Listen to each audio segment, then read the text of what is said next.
Султан Мурад III был охотником до плотских удовольствий. Историки не могут назвать точное количество его детей. Приблизительно их было от 106 до 130. Его правление было золотым веком для работорговцев, которые продавали во дворец рабынь по самым высоким ценам. Любимыми уголками султанского дворца, где повелитель проводил досуг, были бассейн и хюнкар Сафасы, комната повелителя. Веселье обычно начиналось с хюнкар Сафасы, целый день играли музыканты, а распаленными танцами полуголых рабынь султан останавливал свой выбор на одной из них. Заключительное действие происходило в его спальне или на мраморном полу турецкой бани. Султан обожал посидеть у бассейна, наблюдая за развившимися там девушками. Его любимая игра состояла в следующем. Через бассейн перекидывался деревянный шест. Девушки ползли по нему. Султан окатывал их холодной водой, и они как можно живописнее падали вниз. Самая бойкая из них позднее оставалась султаном наедине. Не менее изобретательным был султан Ибрагим II. В гареме у султана была комната с зеркальными стенами и потолком, в которой он смотрелся, совокупляясь с девушками.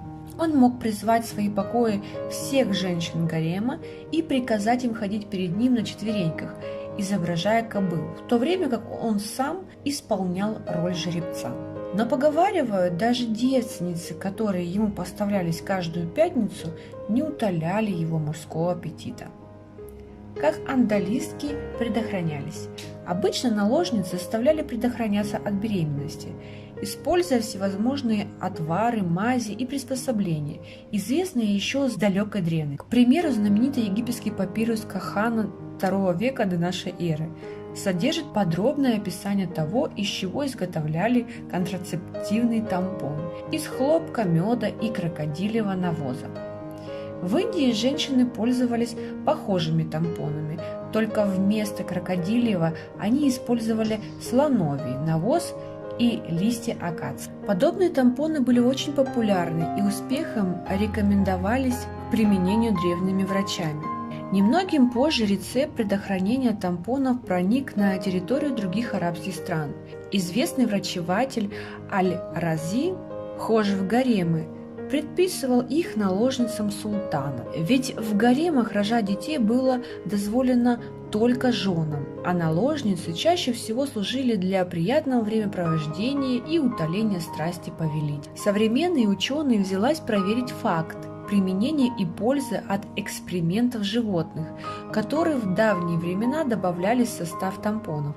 Оказалось, что именно этот компонент способствует контрацепции, так как экскременты в несколько раз усиливают выделение молочной кислоты, которая убивает сперматозоиды.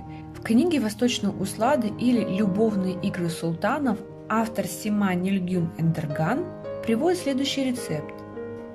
Раздавить и тщательно перемешать ягоды ризаки. Затем добавить в смесь немного мускусниц и, пользуясь чистыми тряпицей, перед любовной игрой натереться внизу полученным составом. Это сделает женщину подобно девственнице, и она не забеременеет.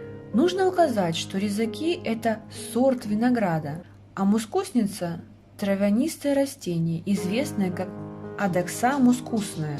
Конечно, существовало множество других хитростей, чтобы избежать нежеланной беременности, но такая защита была не всегда эффективной, так что у султанов довольно часто рождались дети. Расскажите, пожалуйста, свое мнение в комментариях насчет данной темы.